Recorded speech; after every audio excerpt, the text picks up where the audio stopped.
Hi, Spots and Cheap Pops. You're on the air. High Spots and Cheap Pops. Ladies and gentlemen, here is your High Spots and Cheap Pops all-out review. Vladi Dottie, one of them, probably, arguably, the top 3 or 4 most memorable, positive or negative, most memorable pay-per-views we might ever see in AEW. And I said this, outside of maybe ECW heyday, it was the most violent pay-per-view I have seen in my lifetime. Yeah. I'd even consider using the word notorious for this pay-per-view. Sort of depends on what side of the fence you're on, but I think, this is one that won't be forgotten. I'll say that for sure. Well, let's start with the big stories. We're going to go with the double main events. Bryan Danielson defending against Jack Perry. I thought this was a really good match. We're going to talk about the matches here too. There was actually wrestling on this show, opposed to just ultra violence. I don't recall any of that.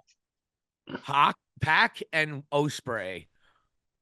Chef's kiss. Oh, yeah. Ospreay just goes out there and has the match of the night, and he's like, "All right, bloody, if you want to power bomb someone on a cinder block, go ahead, mate. Good luck with that." We'll get to that in a little bit. Yeah. But Bryan Danielson has a good match with Jack Perry. I don't like Jack Perry. He had a good match, absolutely. They made him look like I see Jack Perry going to be a babyface sometime down the road with the Elite.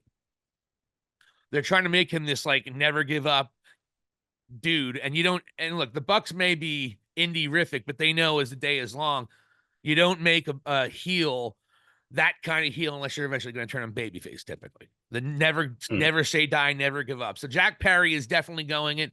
Bryan Danielson had to really, really beat the shit out of him and beat him down completely to get him for that big second. He had to give him the double, I'm going to kick your fucking head in, or whatever it is. Yeah. So they did this really cool thing with running down, with having the Bucks run down, get on a Danielson, make you think that maybe Perry could win. And I loved how they bring the BCC in. So because BCC has been with Danielson too, while Moxley's been doing his I'm gonna go crazy and what have you. But long story short, BCC scares off the Bucks, and then Danielson beats Perry, and then out comes Luchasaurus while Jack Perry is still in the ring. Yeah. This was an extraordinary post match. It really was. So you're teasing the two guys who I believe will be babyfaces within the next couple of months, and they will reunite Jurassic Express. Lest not we forget, Jack Perry actually filed for that trademark before the year was out. So that's happening. But exit Jack Perry, Luchasaurus takes out Bryan Danielson, and out comes Christian to maybe do his Money in the Bank cash in. I don't know if I could say that. And then of all people, Vladi Dottie, the man who we have been talking about a lot on the show as of late, Jon Moxley, who we thought was done with the BCC, or we weren't sure at the very least, steps in and says, nah. Then the rest of the BCC comes in. And all right, now look at all the players you're having in this moment. And it all makes sense. It's all part of a cool story. I love it. Obviously, the patriarchy gets scared away as the chicken shit heels that they are. And then the big celebration for the last time, the BCC as we know it. Give me your thoughts on that moment. They set it up pretty nicely in the ring. Beautiful. With Pac, Yuta, and Claudio, and then with Mox, of course. It was, intriguing where, Claudio has his white shirt on, just like Mox. And then basically, I don't think Pac had any sort of short shirt on at that point. And as they're in that ring, they're celebrating Danielson. And then, as Danielson's luck would have it, he is spoon-fed a European uppercut for the first knife in his back by Claudio, who, you say what you will, Claudio's like a respected guy for the most part. And, he's like sort of the straight as an arrow type And type guy. okay. And he's launching the first knife in his back. And then as that's going on, Moxley is preparing himself to go and, do the gasping moment of the night, if you will, or one of the first of It many. was, Um, it was a and hold my then beer moment later. yeah, and then basically Mox went and decided to go put the plastic bag over the head of Danielson as Wheeler Yuta was being held in place by Pac. And I got to say something right here. I saw, and again, AEW doesn't do the best job of getting all the emotions and getting it. I saw a couple fan videos. There was this beautiful moment. Obviously, you saw Mox completely embrace Danielson. At that point, I was like, I don't think they do it here. Mm-hmm. But that started to kick in the back of my head. And I didn't think Cesaro would go this early either. Claudio. But there, after they embraced and they raised the hands for the final time, you saw Moxley. There was a sadness and a despair that they all did it. Claudio wouldn't even look at Danielson after he gave him the uppercut. Yeah. It was not something they wanted to do. And Moxley was like, and then you see the uppercut. As soon as the uppercut happens, Danielson more shocked than he is in pain. Like, yeah, like what the hell? Here comes the turn. and there you have at that point one of the most sinister things I've seen in wrestling, watching it for over 40 years. It disturbed me. Mm. It made me uncomfortable. But God damn it, I loved it. And I may be in the minority there. We know he was, I mean, it was clearly gimmicked. It's clearly a gimmick plastic bag. I had no problem with this spot. You got to do something different. You got to do something crazy. Moxley's that guy. I didn't mind this spot at all. This one is one that I love. I thought it did very well for you might have a different opinion than me, but and we'll let you go now. You can go when I'm done with this real quick. But I feel like it was vicious enough, but not insane enough where anyone's going to get hurt. Danielson was never in any kind of trouble or any kind of danger in that instance. I'm sure they wouldn't go out with a real plastic fucking bag. You would think. It's not like it's Darby Allin and some indie jabroni, you know what I mean? That you had Wheeler Yuta being held back with tears in his eyes, his hero, the guy who was as big of him coming to the Blackpool Comic Club as anybody. Danielson was his mentor. He dubbed him the little shit. Yeah. We used to bring up all the time. He trains with Yuta. He was the one, I'm always training with Yuta. He's been saying that in all these different interviews for months now. And Yuta selling it like a mother trucker. It showed a viciousness and a deviousness that Jon Moxley we've never seen it, except for maybe when he got injected because he was afraid of the germs from the WWE universe. But I absolutely loved it. I thought they all did their parts beautifully, emotionally. They told a story, and isn't that what we want in AEW? I mean, Jesus Christ, this is the best storytelling AEW has done, if not ever, at least in a couple years, with everything that we're seeing and what we're about to see with Moxley and what we're about to see with the end of Bryan Danielson's career. I think is a great story, but it turned a lot of people off. The bag, Vladdy Dottie. You see Moxley put that bag on. What are you feeling? I'm going to be a double-edged sword on this and play both sides of the fence. In some ways, when I see this, I'm like, this is such a bullshit gimmick. Like, I'm going to toe the line, and I'm thinking to myself, where do you draw the line again? And then again, it's not like, is it going to be a Pillman thing in the middle of the ring, like where he's going to actually have a gun on him, But keeping in tune with what we saw there, then there's another part of me that sees this plastic bag, which looks like something I put 6 Kaiser rolls in and would easily just chew through and not necessarily be in trouble. So it's like in that aspect of it, I'm thinking, couldn't they've done this a little bit better, So, but the point got across. They basically looked to destroy his life, not just his career. And that point is not lost on me.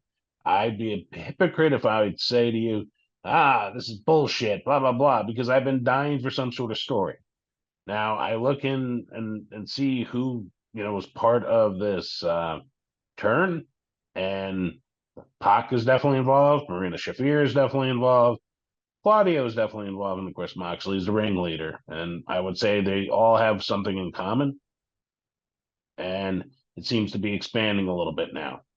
And I'm just curious: is this again involving Shane, which I would love, just being honest about it, or is this more of the romper stomper type thing that we read about as well? So where it's like based on a movie of all things. Can you believe it? Jon Moxley, he's basing things off movies, where he's involving this movie that Russell Crowe was in Australia, a bit of a cult hit. And is there more to that story that they're trying to weave into AEW, and it doesn't involve Shane? So that's kind of like where I'm looking at this. But when I saw that it happen, I'm like, okay, they're really pushing an envelope here. And you know what? It was a little bit shocking because there was times where, especially the first time you saw Moxley get back and sort of get violent, it was with Shafir, and they were going against those jabroni security guards. And there was that point where it was like even a little bit humorous, but this was effing deadly. So it was like it got very serious very quick. So that's the way I sort of looked at it. And again, I'm not in love with it. I'm like, oh, that's great wrestling. Do I say that to myself? No. But I get where they're taking the story now, which I appreciate. So I'm kind of like, 50-50 about this overall. I'm not going to kill it. I don't love it, but I think something is on the horizon here where we're going to see a huge faction and they're going to take over. So that's where we're at. Yeah, I mean, I would be shocked if this isn't to do with Shane, and it doesn't tie in, like as you said earlier. And we had a great check out our last video. We talk about what we think the possibilities can be here. I believe 100%, as you alluded to, they all had relationships with Shane McMahon and WWE. Everybody in that faction, and many were all cast away by WWE. Pac, Shafir, Claudio. Actually, Claudio wasn't released. I think he just his contract expired. And same with Moxley. So that doesn't really make sense. Thanks. Anyway, but Shane would be included in that. It was going to be my ending point of that. It was crazy. And what I said to myself at that point, Vlad, they're supposed to have this lights out cage match. How are they going to top this? Because this made me, it made me feel uncomfortable. It was the most uncomfortable I felt watching professional wrestling, other than when, of course, Ronda Rousey would cut a promo. That always was uncomfortable. But that was rough. The most uncomfortable I remember, it reminded me, and if it happened today, no one would give a shit. But back then you cared. When King Kong Bundy destroyed Hogan before WrestleMania, and the build to WrestleMania 2, it made me feel like that. It made me feel like I was a little old to believe it was a real, like, Macho Man really was getting chewed by a snake, but it was that level. I mean, think about that. A live snake is biting a human being. Yeah. That's going to get a pass. Okay. So it's not like, and this bag thing, we think Eddie Kingston pitched it a while ago. Probably and he alluded to that on one of the social media. Yeah, here's a picture of it that you sent me. By the way, Eddie, no one would have cared as much. This is Jon Moxley and Bryan Danieslon. All due respect to the Mad King, he's not on their level. Okay, and I love Eddie.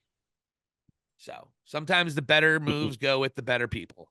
Ask anyone in WWE that worked with Hogan. Look, brother. But I did say to myself, Lottie Dottie, how can this lights out cage match possibly top? This was a ridiculous match. Possibly top the bag, the Danielson suffocation. And holy shit, they did it like 4 fucking times. Like, folks, this was not a wrestling match. Both of them showed their athleticism, but this was an all-out, you can't go anywhere wrestling match. What I liked about it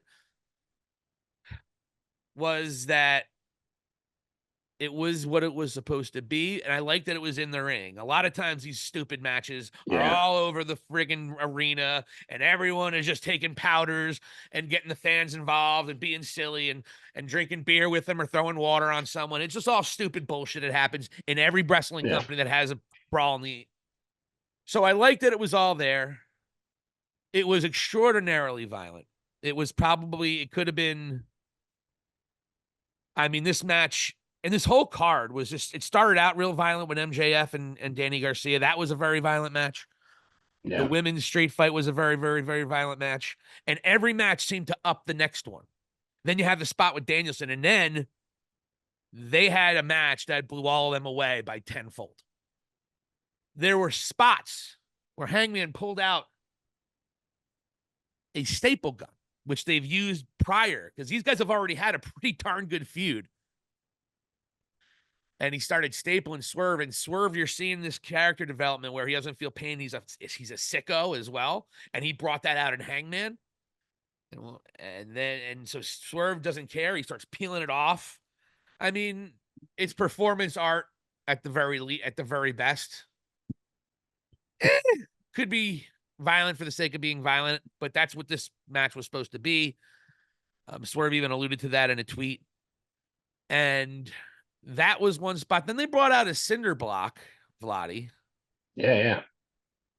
And both Hangman looked like he took the bump perfectly. Like it didn't really hurt his back. You notice that? He kind of took that good old that's him working in New Japan, knowing how to do that. Yeah. Swerve worked in MLW. I hope Swerve is okay. That was one of the most vicious back bumps I have ever seen in my life. On a power bomb, a powerful power bomb. That was like a Sid Vicious power bomb. I mean, naive question here. It was a good Sid Vicious reference. It wasn't lost on me. Naive question here. You don't think that cinder block was gimmicked or what? If it was, it looked great. Like maybe it's foam. Yeah, like that's what I'm thinking. Like, and then also it scratched. It was such that it scratched Hangman's back. They showed a good shot of that. Oh, okay. But yeah, I'm not. I didn't know that. I'm a mark. Yeah, because let's be honest. Like, if Swerve was power bombed on a cinder block like that, he would have been in a wheelchair in the next 5 minutes. Well, it sure fucking looked like it, man. I've seen people take bumps and be okay, but if it's gimmicked, great. Yeah. Because it looked like it, Yeah. It definitely didn't fold under pressure of the weight of the bump and all that sort of stuff. It reminded me of Jericho and MJF. Which one are you talking about? Remember when he threw him off the cell in the War Games? Oh, yeah. And it was to the metal platform, and it was like cheap ass drywall with a bed underneath it. It was a terrible moment. It might be a top 10 embarrassing moment of AEW. It might be. Listen, the learning tree almost died that day, and he swears by that. Wow, Jesus Christ. I don't even remember his match. I didn't even remember what he did in his match. Did he wrestle? Oh, he lost to. No, he didn't wrestle. Thank God. Thought I might have missed it. Yeah, you didn't miss anything.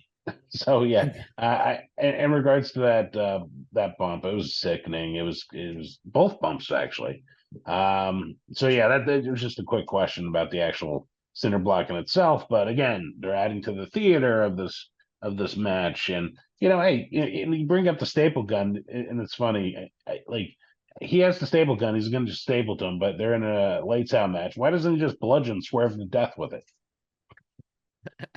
Why draw the line there again? See how the double-edged sword works? I'm like, this is my problem with some of these matches. Because they want to hurt him. They want to hurt him. They just don't want to knock him out. They want to kill him. That's what it is. They don't want to quit. Look, Swerve hit the last call early. This was not about winning. This was about hurting the other man. So. Yeah, the other thing I liked about the match too is like it played into Hangman's inability to go and use the buckshot lariat. I thought that was a good touch to it. So he had to adapt to it. I love the spot, and I don't give Hangman Page all that many accolades, if you will. But I did love the spot where Swerve stomped him through the wooden table. Yeah, I thought that connected great, and of course, Page took it all. So I got to give him credit on that for sure. His matches, look, you can say what you want about his whatever, but his matches, ever since he lost the championship, every one of his pay-per-view matches have been great. He had a feud with Moxley, which was really good. This feud with Swerve has, in the annals of AEW, is one of the best that they ever had. It doesn't get the credit it deserves because it's been happening during one of the worst times in AEW with all the negative shit. I'd like to touch on that when we're done making fun of this finish. But it's wild to me, and I'm gonna wrap it up later. But I'm with you. If it was gimmicked, that's great. The bag was gimmicked. The chair at the end of this match, we'll get to that in a second. That was probably gimmicked. That one I don't know, and we'll get to that part. But can we go like see like here? No, well, here's the thing. They cut away from showing you the full chair shot, and I saw it from a fan video. And to me, it looked like an ECW chair shot. Honestly, that's just me. But and again, I never trained or did anything in wrestling school. I just a fan for 40 plus years here. So it just the way it sort of looked to me. And I watched that part twice. Like they cut right before he's like connecting, and I have no idea why the director would do that. So it's a little bit difficult to see. Yeah, I saw what I saw, but it looked like the chair gave easily, and it almost was just like the back part of the chair, the back, just got crowned over his head, and it was perfect precision. It was a great shot by Hangman. It looked violent as fuck. But that was preceded, Vladi, with one of the weirdest things. After Hangman gets the upper hand toward the end of the match, and this match was wild, and it did tell a bit of a story. It really did. But it mostly was about the hatred for each other. I mean, look at what these guys have done to each other. One guy breaks into and spies on his baby. The other guy burns the other mother dude's house down. Yeah. I mean, it's not over some corny ass stupid bracelet that some jerk off fan gave somebody. Okay. Mm-hmm. You see him, Punk. Just joking. But that is a complete different contrast. In terms of Disney WWE and AEW, Traumaville AEW, which I think is the better. I wasn't going to say a really cool indie stuff. I was like Traumaville, like Toxic Avengers type shit. So Hangman gets the upper hand. Vladi, you take it away. Hangman has the upper hand. He's about to go to the finish. What is Vladi watching? What is he thinking? Well, actually, before we go to the absolute finish, I'm going to rewind because this was my favorite Tony Schiavone moment of the night. Oh, at one he had a point, couple. He was bad. Yeah, there was one point where Hangman goes and grabs a burnt piece of wood from the, what one would suspect from the arson that he just committed. Yes, he took a trophy.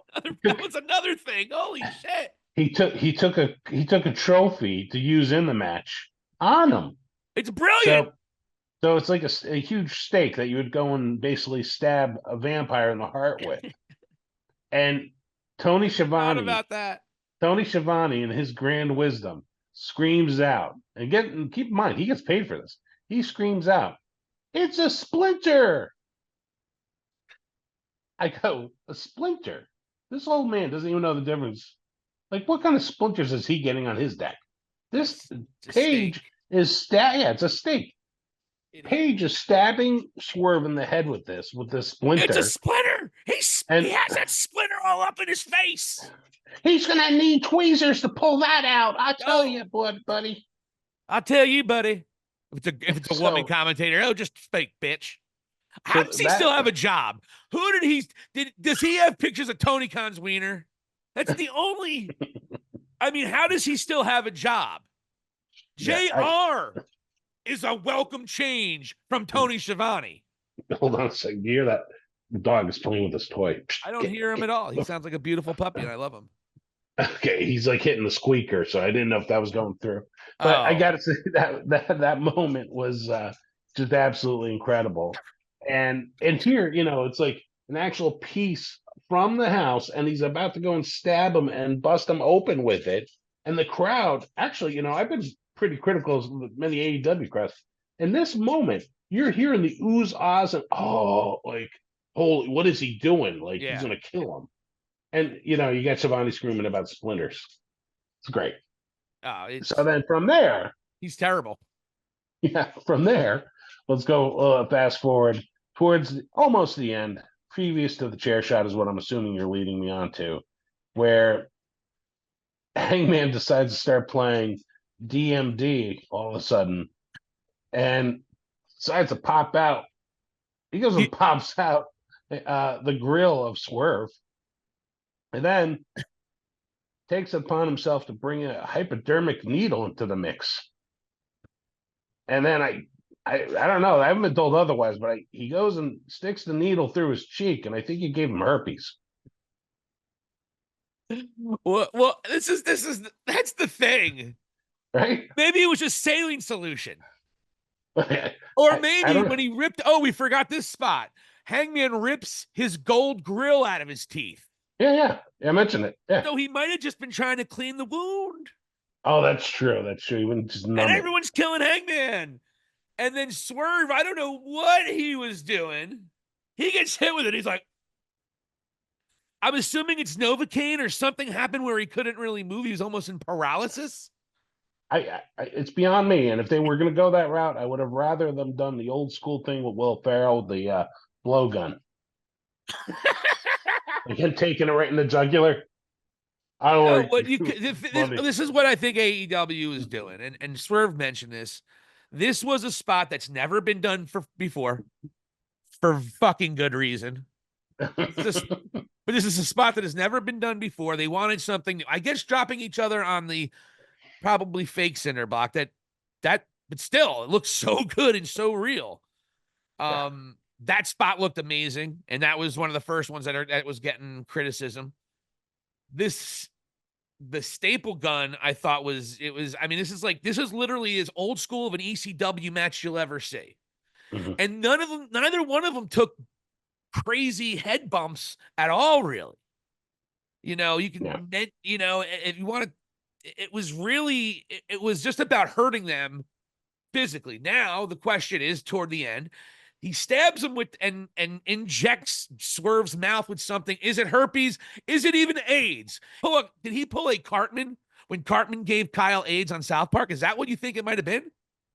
I don't think so. And Hangman has drank his blood on a form. I mean, these guys have gone over the top trying to change the game, doing what they need to do. The funny part is Swerve and Hangman, neither one of these guys are this kind of wrestler typically. Hangman more so. But what these two guys brought out of each other, whoa. And they tried to stretch every envelope or press every envelope, depending. Go over every possible line. It was almost like Vincent Kennedy McMahon was like, hey, we're allowed to do whatever I want. Oh, why don't you stab him in the arm with this? Maybe Swerve is type 1 diabetic and he didn't have his insulin. There's a lot of things that could have been done. I don't think we should be damning Hangman for that. But after that, Vladi, we were talking about the chair shot previously. Hangman winds up with Swerve doing this. And Swerve knew it was coming because he straightened up to take the chair shot and give Hangman a true shot. From the two videos I saw online, the chair gave really quickly, and it didn't look like it really. It's like there was no give. There was like no. It was all give. It was an all. And there was no resistance. Yeah, there was no resistance. So it looked ridiculously. All this looked ridiculously violent. Yeah. But same thing with the Danielson bag. But they were all really not too violent in the grand scheme of the actual wrestler's health. The more dangerous shit to me, even with it didn't look like that cinder block had any give. Yeah. A couple of the bumps they took were bad, but it wasn't like they were, they were giving each other avalanche pile drivers like we saw in the first match. Yeah, exactly.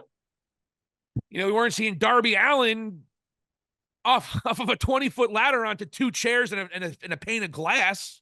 I heard Darby wants to have a match at the next pay-per-view in a submarine that's going to go and investigate the Titanic.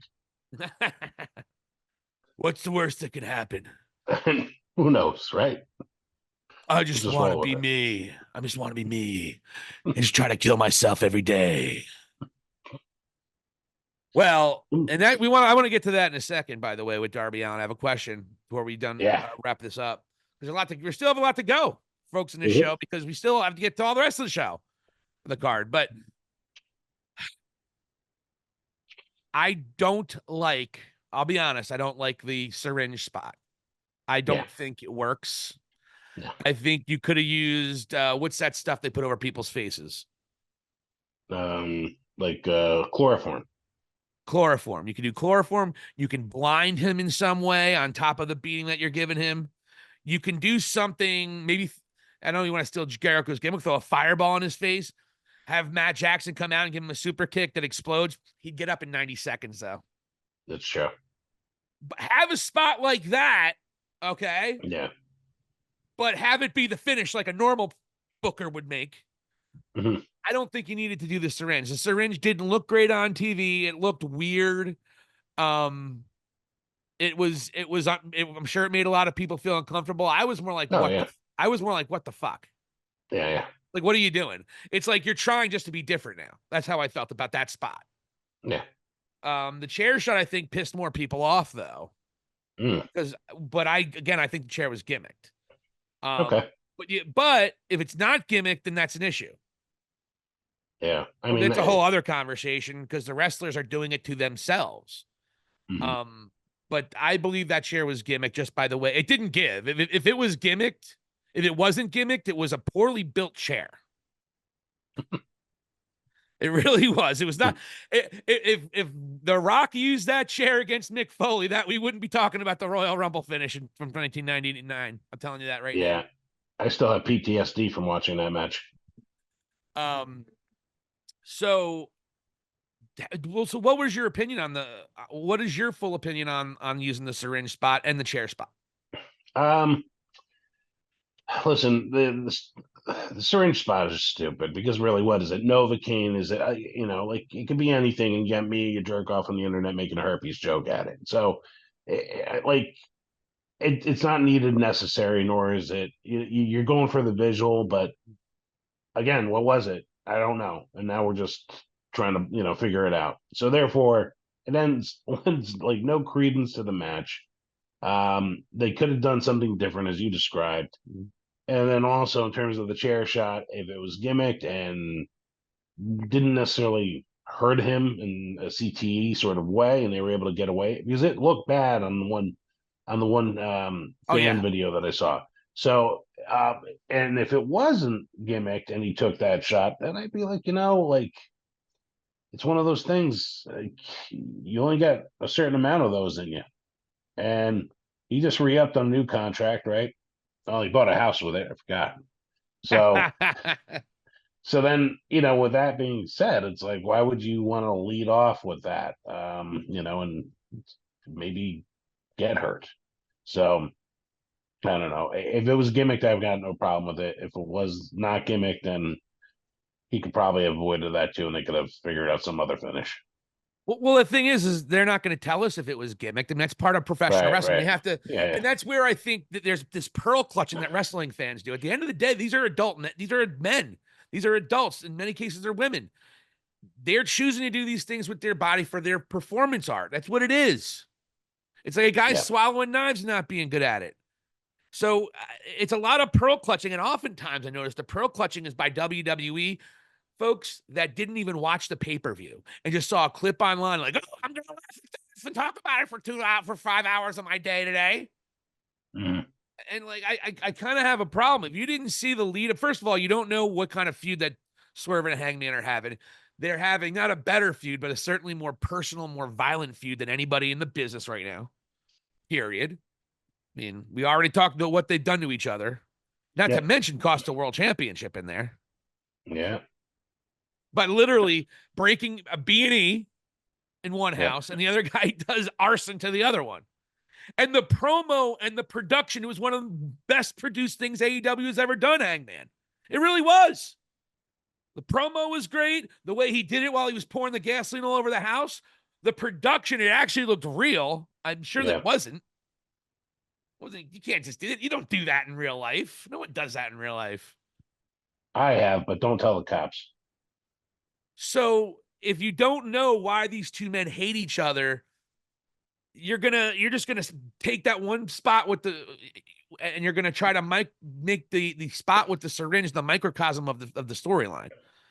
And that is the problem. And that's where I think they screwed up by using a syringe. Yeah.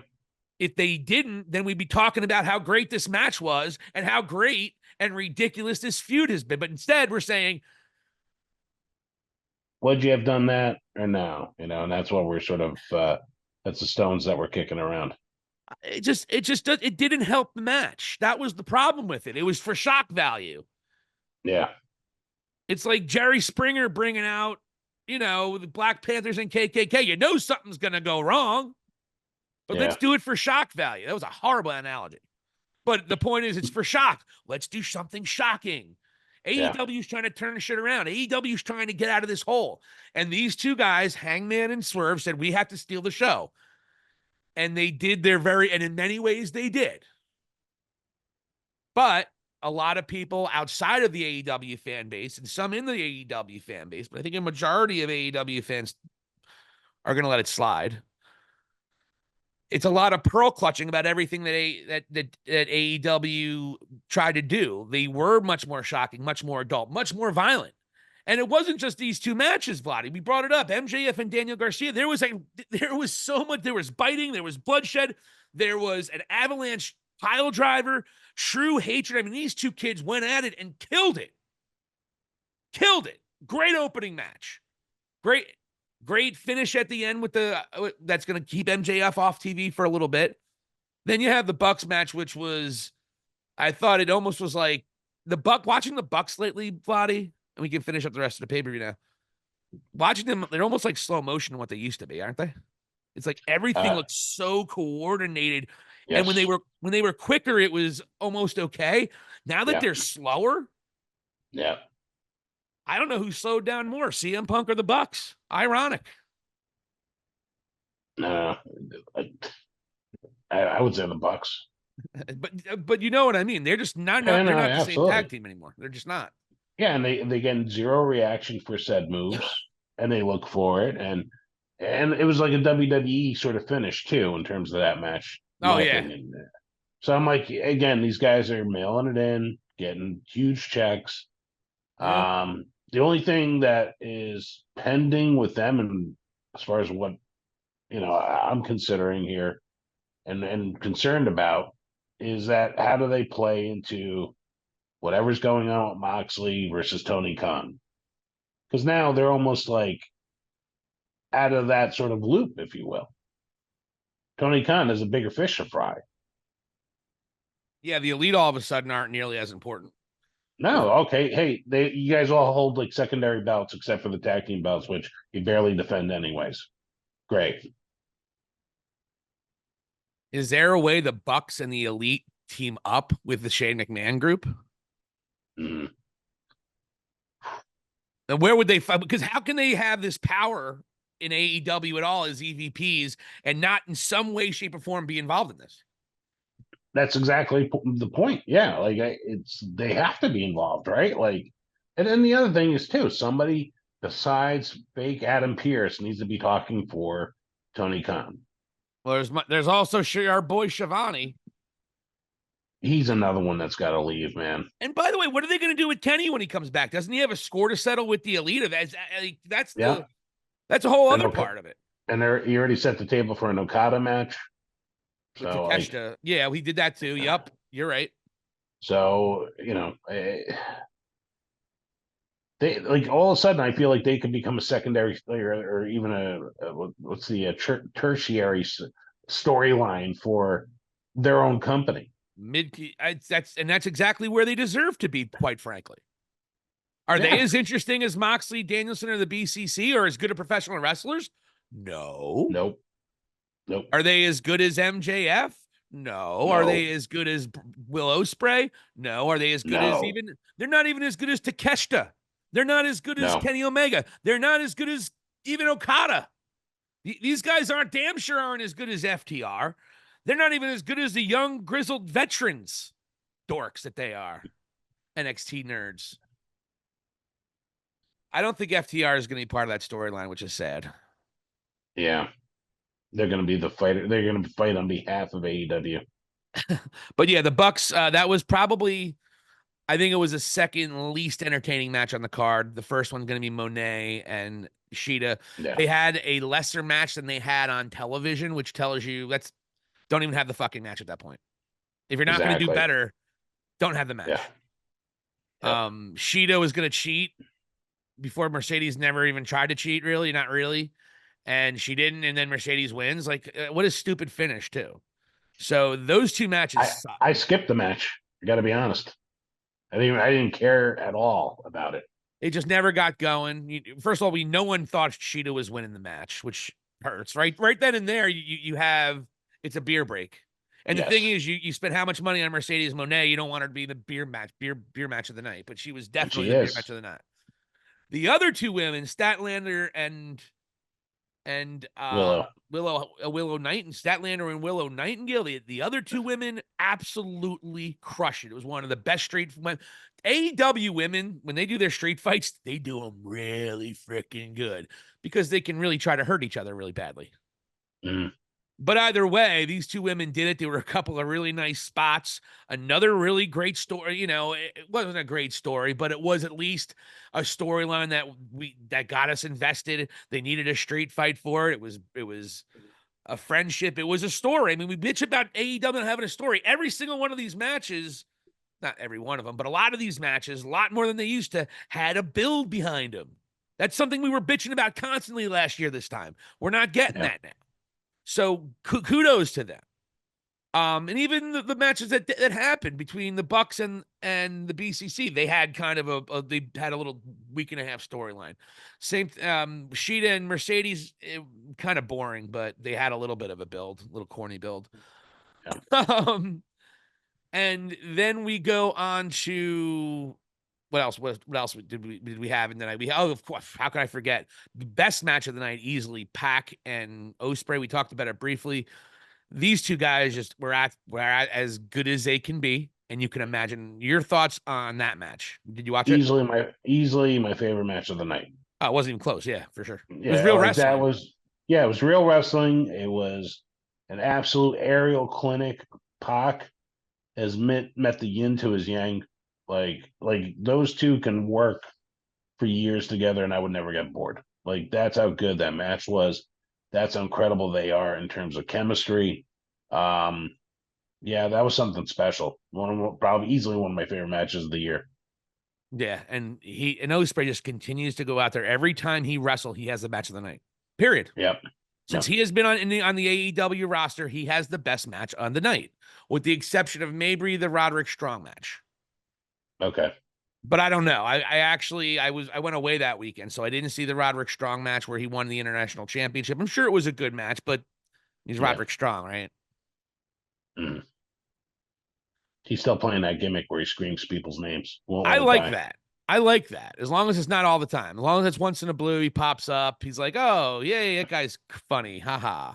I hope he's not on next week. Hope he got his fill. But we had that match, and then of course we had, and by the way, you win. You were perfect again. Mr. Perfect. I think it's 3 out of 4. Yeah. I think it's 3 out of 4. Your lights out, buddy. I can't look. You can't say I'm choking. I'm only down by 2 as we go into the next pay-per-view. But geez, Billy, you're not, or Vladdy. I don't know who Billy is. Sounds like a prick. Who the hell's that son of a bitch? But you look, and you even picked Hangman burning Swerve's house down. I did. You're on fire, I saw that promo. Yeah. But it's like Tony Khan is like secretly hooked me up with the Neuralink and getting ideas from me. The 4-way match for the Continental Championship was really, really good. Nothing crazy though. I love Takeshita, man. It was all 4 of them doing their best, and they're just teasing Takeshita and Okada. Who, by the way, you have one guy with Don Callis, and you have the other guy with the Bucks. Literally the 2 most hated entities in AEW at the moment. Yeah. And you know what? Getting quickly back to the MJF thing, or one little note. That's my biggest disappointment of how his feud with Osprey ended. That there was no connection to Callus that we've seen so far, and Yeah, no, now I it don't think there's just gonna be now at this point. You're yeah right. yeah, and it's like sort of and all and I get it. He's elevating Garcia, but if we're gonna be honest, Bryan Danielson did the same thing, and you and I have questioned how many main events does this guy need to be in? When we realize he's not main event material. So it's just another moment where they're looking to, I thought he put him looked up on good. a I got to be pedestal. honest. I thought Garcia looked okay. I thought Perry and they didn't suck as bad as I would have liked, so I can make fun of them.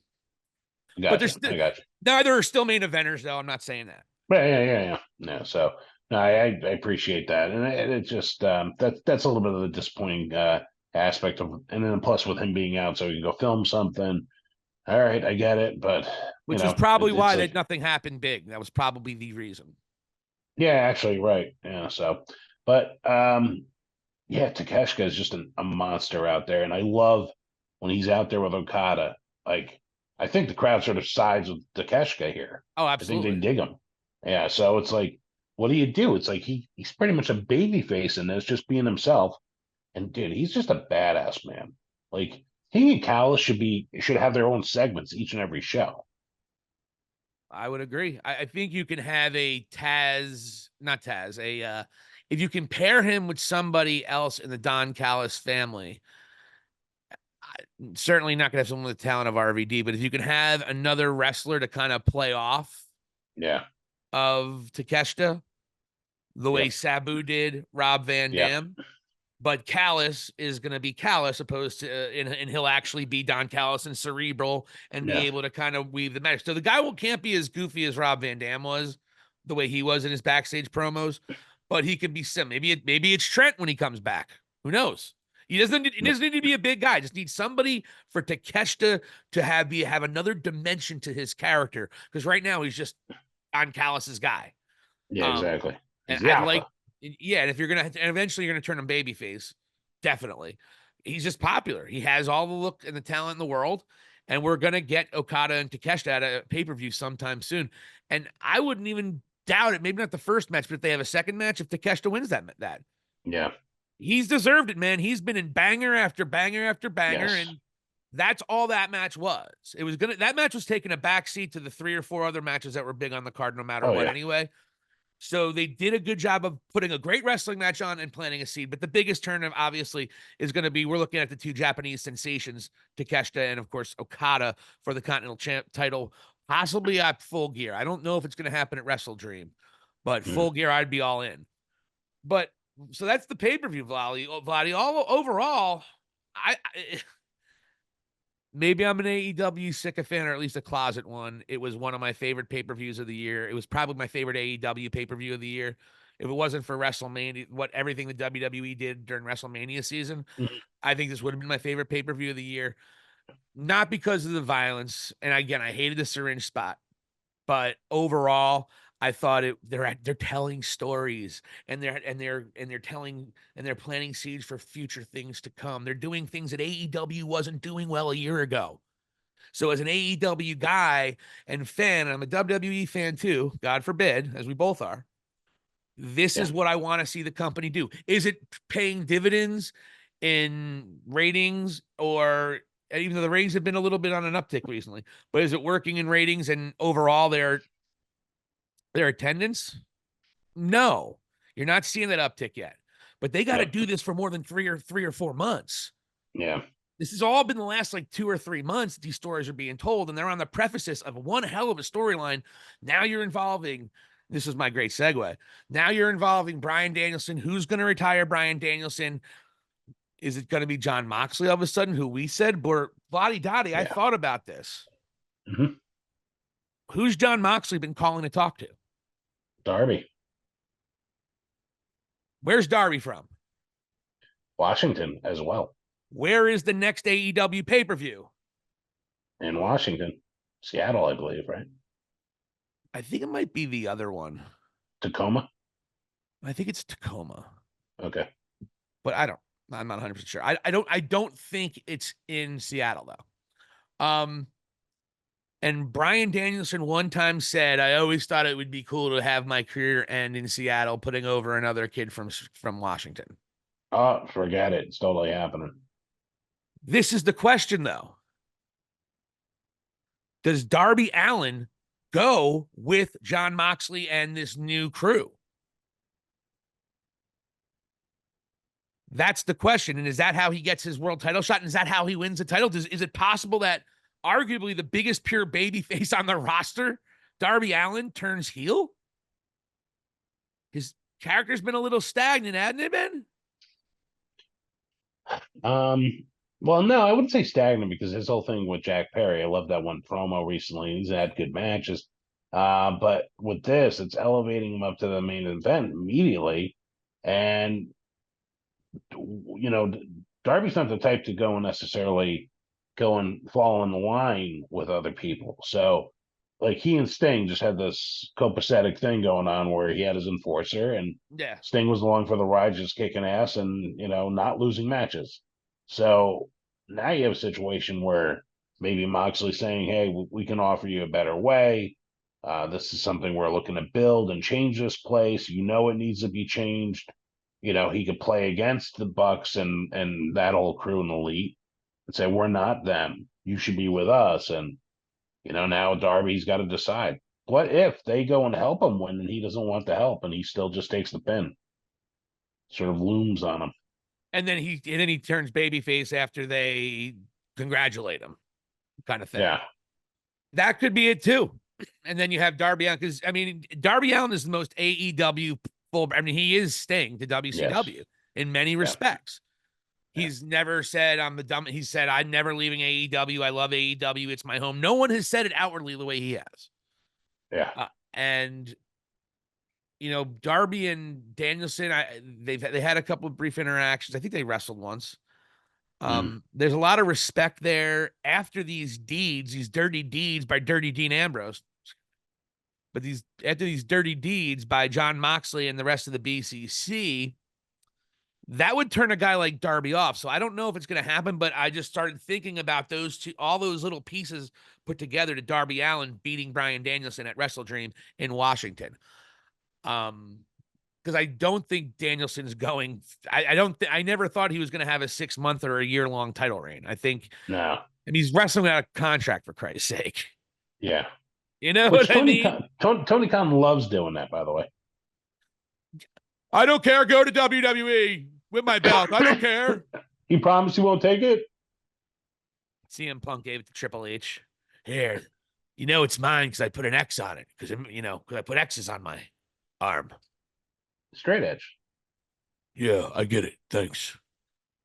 I brought it to you. I swear I'm a changed man. I'm a changed man, Paul. Can I call you Paul?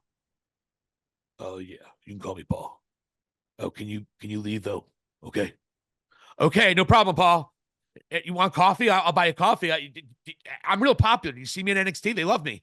Oh my God, they love me. They love me so much. Did you see the selfie I took with Jordan Grace? All right, I get it. You're a good guy. Now please leave my office. I'm trying to eat my salad. Feud's only fuel to Triple H. There you go. You're still. That was so my fixated. CM. That was my CM Punk. Yeah, and he's an assistant at WWE. He's going to be running NXT soon, man. If you hear what he thinks. You never know. I don't know. He has to be on his P's and Q's for a minute. I think he will be. That's such a much better environment now. But yeah, that I didn't want to get too much into CM Punk. He is rent free in my fucking head. He's everything. You always find a detour to him. It's amazing. It's like we're always driving through the heart of Chicago during these podcasts for some reason. Oh my God, this is watching him succeed is reminding me of when John Cena was winning all the time in the mid 2000s. When I'm like, this guy doesn't deserve to be fucking near the top of the fucking card because he can't go in the ring. That's how I feel about CM Punk. And honestly, come on, man, wasn't this bracelet thing a little corny? Put it out there. Yeah, I'm not crazy about the bracelet thing by any means. I don't think it needed it, you know. It's the opposite spectrum, the opposite side of the syringe. It's Yeah, like there you go. two Yeah. unnecessary, stupid things that are Yeah, ruining an otherwise great situation. yeah, exactly. My So bracelet, it has my dog's name on it. My dog. Fucking dickhead. you're so in love with him. I'm in love with Drew McIntyre, so I'm in love with. Having a Hell in the Cell. I did hear that from Monday Night Raw. Yeah, there you go. Take that fantasy booking shit somewhere else. It was a stupid idea to have that match first, but the kid Yeah. basically called out what their fucking blow off is going to be. Yeah. I would have gone for an I Quit match. I think that would have been better. But then again, the I Quit match, it has like what you described earlier, the whole moment in the crowd and throw a beer on them, blah, blah, blah, and all that sort of shit, you know? Let's be real. It's not like McIntyre and Punk are going to put on a classic. It's Yeah. impossible. They Yeah, neither of the first two were that great. Sorry. yeah. Were they better than what many people thought was going to be? Yeah, it was. But it was, Punk shows that he can go. He can have a big match once every couple months. That's all he's going to do. That kind of flies in the face of why we love CM Punk, though. Why do I do this? I'm going to edit all this out anyway. Jesus Christ. I don't know. In my head. You're drawn to him like he's a magnet. Well, because I love him. It seems that way. And I hate him. But I love him. He just tells it the way it is. And he's really not that bad of a guy. He's only a dick to you if you're a dick. He's a dick to 95% of the people on the way up. But now he's on the way down and he's not a dick anymore. Well, I don't think he's that big of a dick anyway. He was on his way up in AEW, and most of the people there think he's a dick. All right, it's just going nowhere. It's just showing him my obsession with CM Punk. It's sad. So